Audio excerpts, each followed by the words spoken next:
Jadi kalau bilang Mbah Mun wali, ya. Kalau wali itu usulnya diterima. Begitu dia layani orang banyak, maka apa dia minta dilayani sama Allah. Arif. Ketika terjadi macam-macam tindakannya itu cukup menjadi jawaban. Kan ada orang yang jawabannya pakai mulut, tapi ada orang jawabannya pakai perilaku. Ketika beliau wafat, saya bikin di WA grup teman-teman. Wafatnya Mbah Mun itu musibah buat kita. Tapi musibah yang lebih besar adalah kalau Mbah Mun dikuburkan di tanah suci ini. Harapan saya beliau bawa pulang ke tanah air supaya bisa kita berziarah ke makamnya. Tapi jawaban dari keluarganya apa? Memang itu sudah permintaan Mbah Mun, pengen wafat di Mekah dan dikuburkan di Ma'lah. Lah ya memang karyawan Tuhan tuh dekat dengan Allah, usul aja diterima.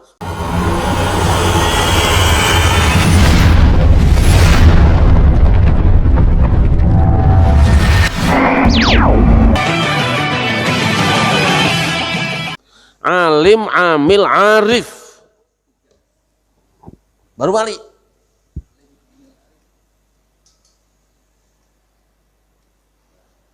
Al-wali, kajian saya itu kesimpulannya 3. Alimun, amilun, arifun. Wah ini amil, alim, A3, amil, arif. Gak ada tambahan, asal-asalan. Enggak, 3 aja. Dia alim, punya ilmu agama yang komplit.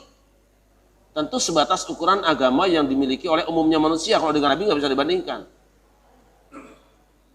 Akidahnya jelas, sahihah. Terus ibadahnya jelas, tanpa bid'ah. Kemudian akhlaknya jelas. Ilmu akidahnya, ilmu fikihnya berarti diketahui dari mana? Dia mau ngajarin umat. Dia mau mulang. Orang kalau menang dewe umpetan, enggak. Dia punya ilmu disebarkan pada masyarakat sehingga orang tahu oh, dia memang pinter ya, punya ilmu iso ngaji. Tapi tidak semua orang yang bisa ngajarin ngaji itu orang pinter. Ada juga kan orang berani mulang ya. Amargo amplop itu. Atau langsung jadi ustadz gara-gara musim politik, tiba-tiba takbiran terus. Karena berani nyumpah orang pakai Quran barang sih nahu ya orang umpamanya gitu. Berani berfatwa, berani tanya jawab. Ukurannya ini. Alim dia punya ilmu. Berarti dia muallim, dia ngajar. Tapi tolong pahami, tidak semua orang yang mengajar itu benar-benar alim. Sebab zaman ini banyak orang yang malpraktek. Apa? Bakat. Bakat butuh gitu.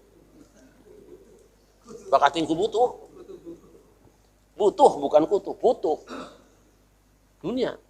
Setelah dia alim, tahu ilmunya, lihat, selaraskan antara ilmu yang dia miliki dengan perilakunya. Dia tahu sholat itu wajib, dia sholat. Dia tahu baca Quran itu bacaan yang paling utama, dia baca. Bacaan Qurannya lebih banyak daripada bacaan-bacaan yang lain. Dia amalkan. Dia tahu haji itu wajib, dia berangkat haji. Ya sekarang kan waiting list ya, tapi niat ada. Dia tahu dakwah itu wajib, dia berdakwah. Dia kerjakan semua.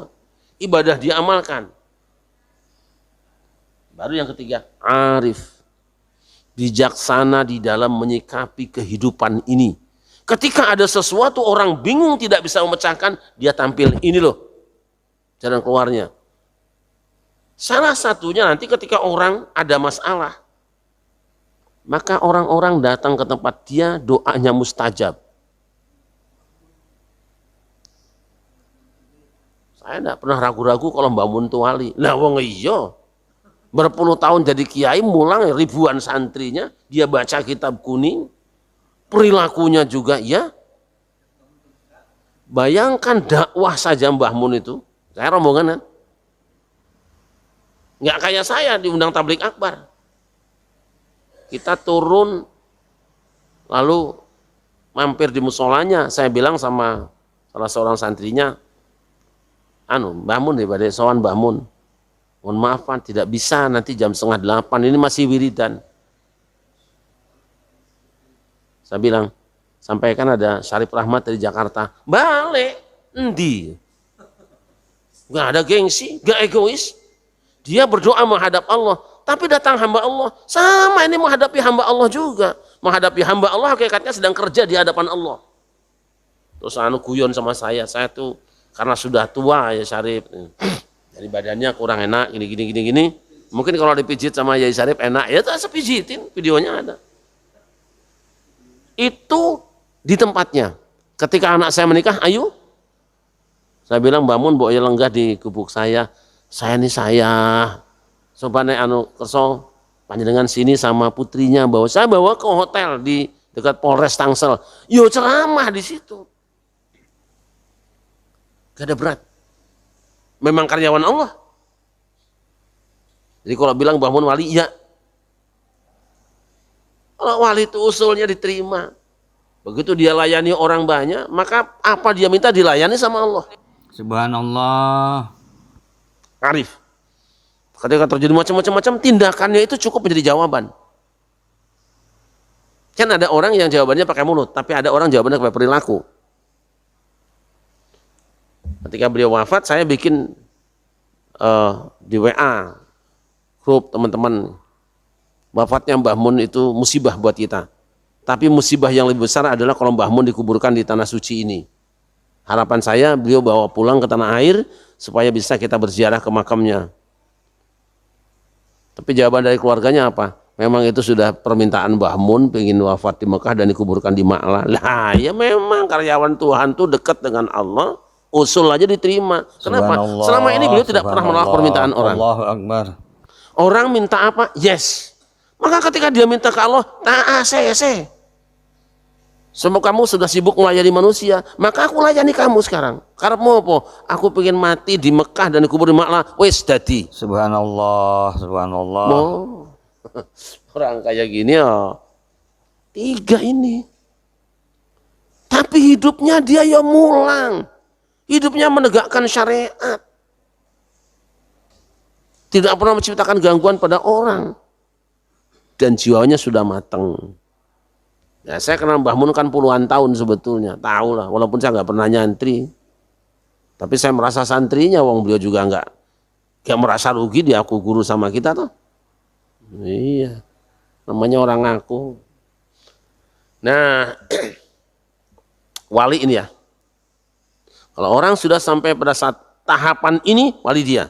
Maka para ulama thariqah, ulama sufi sepakat, jika engkau menemukan orang yang tidak menegakkan syariat, kemudian menampilkan keistimewaan, itu bukan karomah, itu istidraj. Kalaupun orang bisa terbang di udara, bisa ngambang di atas air tanpa perahu atau apa-apa, itu bukan karomah, itu istidraj, itu kerjaan setan. Astagfirullahaladzim. Ukurannya apa? Tegakkan syariat dulu. Kalau dia sudah menegakkan syariat, kemudian muncul buahnya istiqomah, setelah istiqomah muncul karomah, itu dia wali. Tapi kan kadang-kadang orang pikirannya lain. Orang yang penting kelakuannya itu beda dengan umumnya, itu wali. Tidak bisa, ukurannya bukan seperti itu. Kalau orang lain tuh bajunya, sholatnya rapi-rapi, dia macam-macam camping, tidak bisa, itu hak Allah, jangan dihinakan. Orang lain mah, Quran tuh dibungkus, dirapiin, dia mah sobek-sobek. Bukan wali, itu penghinaan itu. Awas, ukuran ini sangat tipis. Kadang-kadang kita tasyabuh samar. Tetapi kita tidak boleh kemudian menyikapi orang, wah ini kata Kiai Syarif kalau ada orang yang kayak gini, ini ngawur nih.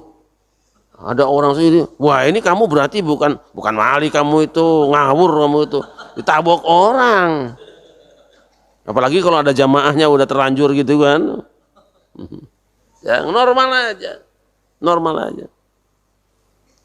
Nyeleneh memang kadang-kadang wali karena apa? Nalar dia lebih tinggi dari kita. Kemudian jalan pikiran dia kadang-kadang beda dengan jalan pikiran kita. Kita maunya ke kiri, dia pikiran ke kanan, dia nggak ketemu. Gitu loh. Saya ambil contoh dulu. Ketika Pak Harto jatuh, kita semua tangkap Soeharto, gantung di Monas. Tapi Gus Dur bilang apa? Dimaafkan saja. Nyeleneh tak? Nyeleneh. Orang ngomong ngawur nih. Orang suruh dihukum kok enggak dihukum. Cara berpikir kita yang berbeda. Pikiran kita setiap orang yang melakukan pelanggaran hukum supaya jadi pelajaran bagi orang sesudahnya, jadi pemimpin jangan sembarangan. Tapi Gus Dur lain. Jangan.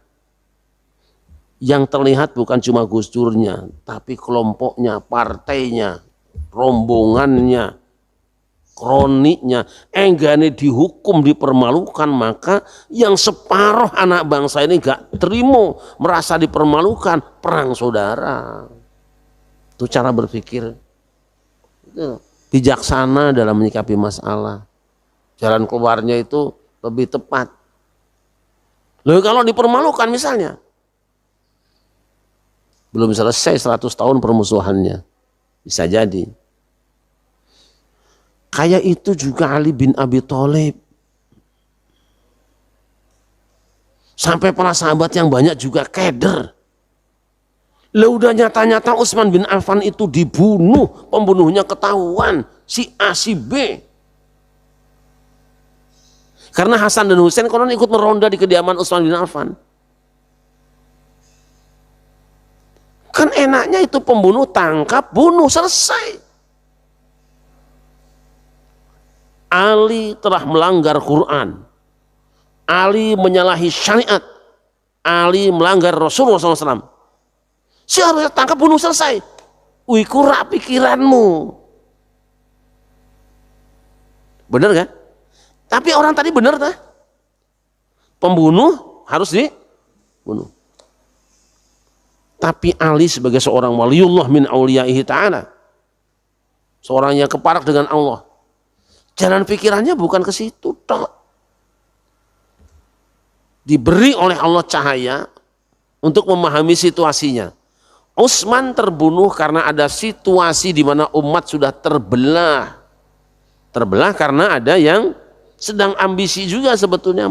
Terbelah kekuatannya karena ada kebijakan Utsman yang dianggap tidak mencerminkan kebaikan lah. Tapi sebetulnya itu kan diambil dari hasil bicara dengan yang lain.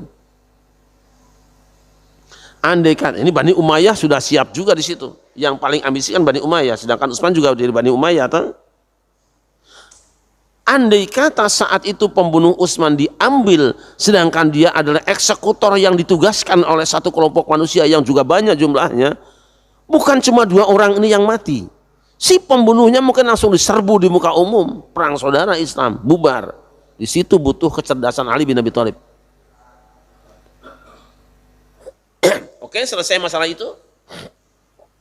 Begitu selesai masalah, tinggal umat Islam tersisa. Siapa yang bersalah di antara para sahabat Nabi yang bertengkar? Kata ini yang salah, ini dalilnya. Kata ini yang salah, ini dalilnya. Muncullah waliullah besar, Al-Imam Abul Hasan Al-Asy'ari dan Asy'ariyah di bawahnya. Sekarang para ulama kita bisa mengatakan bahwa yang membunuh Ali itu salah. Kita bisa mengatakan yang membunuh Utsman itu salah. Kita bisa mengatakan di perang Siffin, perang Jamal itu ada kelompok yang benar dan salah. Tapi itu akan menghabiskan waktu dan hanya akan menggores suka lama. Muncullah para ulama Asy'ariyah mengatakan wa ma jara bainas sihabi naskutu anhu wa ajral ijtihadi nusbitu. Apa yang terjadi di antara para sahabat Nabi itu naskutu anhu, kita diam, enggak usah komentar, mau ngerti jora. Orang yang menganalisa itu tidak sama dengan orang yang mengalami kan. Wa ajral ijtihadi lan ing ganjaran ijtihad nusbitu netepake sapa kita yakini saja para sahabat Nabi berperang masing-masing karena ijtihadnya aman. Tapi ya ada orang-orang yang kekeh pingin terus diungkit-ungkit, yang benar ini wes cukup diam, wong kita tidak menyaksikan. Kalau ini dipakai di dalam kehidupan berbangsa dan bernegara selesai.